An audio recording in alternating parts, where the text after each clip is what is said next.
So 15, so that's about 400% anyway, four times GDP, at current levels of GDP. And that's the growth on top of where we are. And at the end of this decade, we're going to be at 20. So basically, the estimates of the total package are pretty large.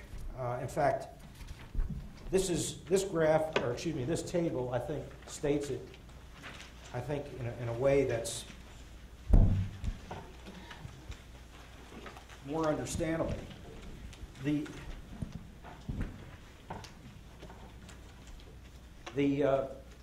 debt grows at about an 8% rate for many, many years, all the way out to, this is what, 2045, thank you. So that's 35 years.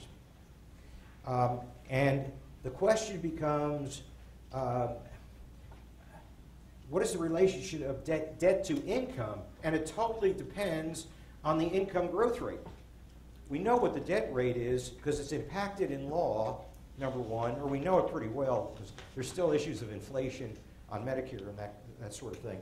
But we have a better understanding of the debt growth than we do of the income growth. So the big issue is what is going to be income growth relative to that debt growth. And the debt growth is scheduled to be 8% a year. And so the question becomes, this -1 is the income growth rate over that period of time. If you grow at -1, the terminal debt to GDP ratio becomes 18. If you grow at +1, the terminal debt to income ratio is 8.9. Unsustainable. 8.9 is way, way unsustainable. If you're growing at 2%, which in my opinion is the best we could ever do, because our long-term growth rate is 3. And as I'll explain to you a little, and last October I explained to you, basically every dollar of government debt is not generating even a dollar of income. So the more debt we incur, it's really slowing the growth rate of income down. So the best we could do, conceivably, is a 2% growth rate. Look, that's going to be the best growth rates even without having to retire debt, because our labor force will stop growing when the baby boomers retire. We're going to have a situation like in Japan and like in Europe where the labor force is in negative growth territory, so it caps out your ability to grow. The only way you grow is not with more labor, but just more machines relative to labor. So 2 is the outside conceivable number. I don't think that's possible. But nonetheless, where it takes us, if you grow 2% for that 35 years, then you get to a debt-to-income ratio of 6.3. Currently, we're less than 1. So that's 6 times, more than 6 times. Does that even get worse? The cost of government borrowing goes up because the bond vigilantes? Oh, sure. Yes. That's under the best of financing terms. By the way, I have to point out, every one of these long-term projections by the government are under the best case scenario, where the size of the debt does not alter the terms of borrowing the money. And in fact, that's where I'm going to go tonight and talk about that very issue. Because when you start getting in debt, the bond vigilantes come along and they charge you more and more. So you don't get there. So basically, that's the best of terms. The best conceivable outcome gets you to, in 35 years, to a 8.9 debt-to-income ratio, and that's just the government sector, that's not the private sector. So basically, we're not going to get there because growth will slow, and we might have to reject entitlements, et cetera. So that's where I'm going to be going with this. So basically, that's the trajectory we're looking at. Now, the question becomes, a really interesting question. Given the warning sounded by Greece, and everyone who's looking at Greece and writing about Greece and projecting what's happening in Greece will come here. The question is, oh, I'm sorry, before I do that, I want to talk about, let me dwell a minute on the issue of debt-to-income ratio. Something very significant happened, and I had some good data on it, and I didn't work it into the last lecture. I did with respect to the question. But I want to take a minute going over it.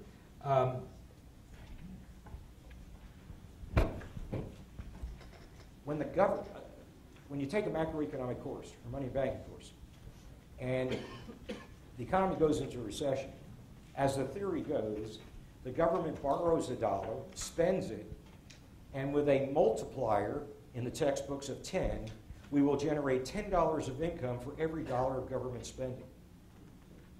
So the debt-to-income ratio becomes 1/10, right? $1 of debt, it generates $10 of income.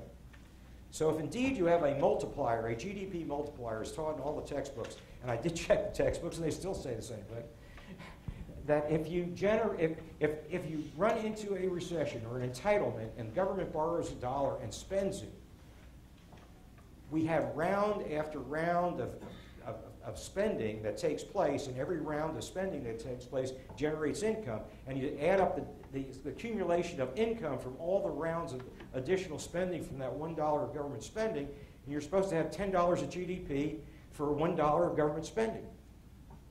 Except what we're finding out today is that's not the case. In fact, the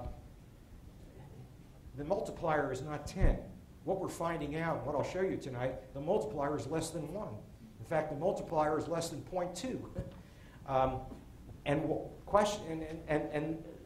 I just want to go over this very quickly because I mentioned it last November, but for those who weren't here or don't remember it, basically the multiplier was never stated in its full impact in these textbooks.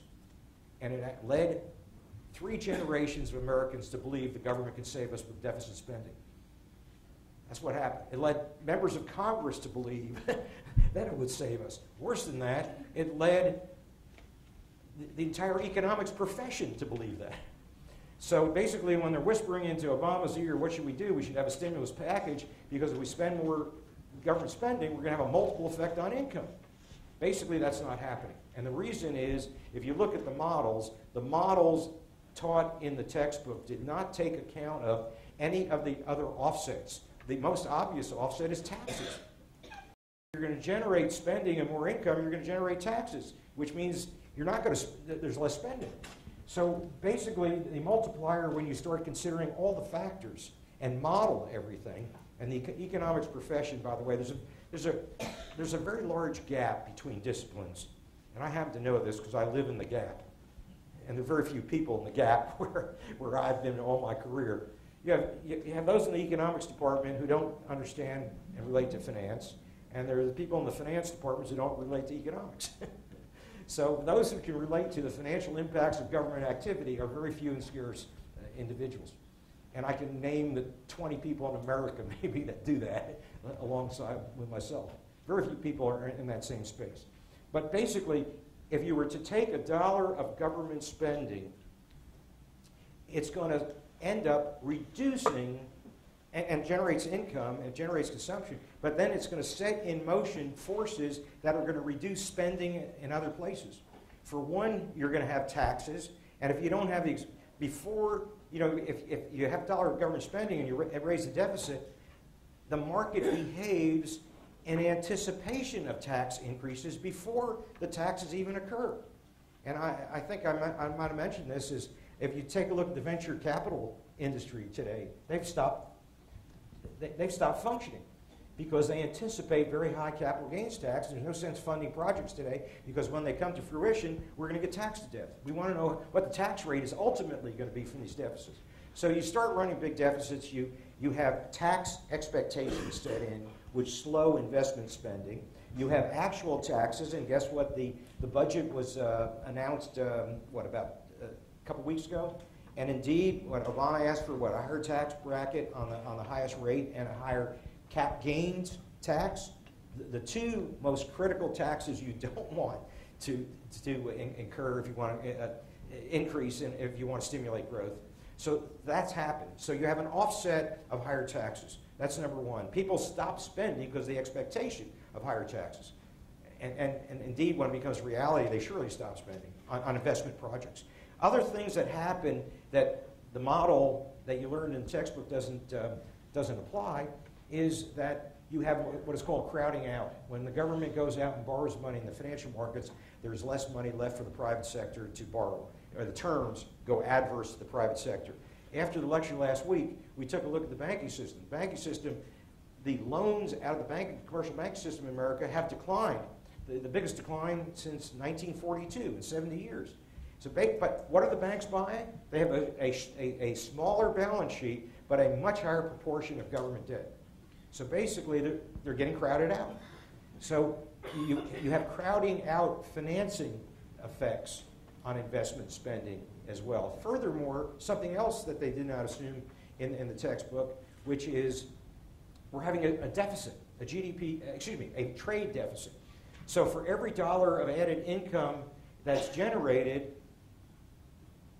6% of it goes to China, generate income in China or other emerging nations.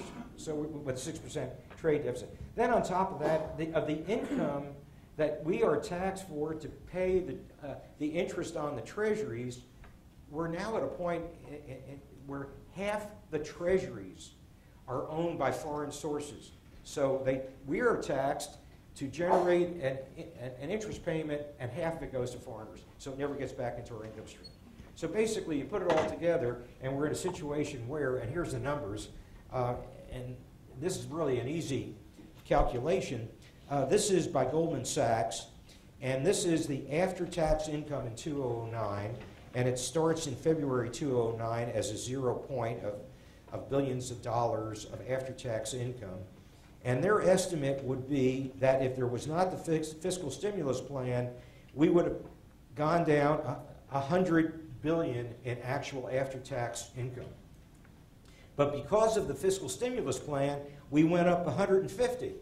The difference between the two is plus 250 billion income generated.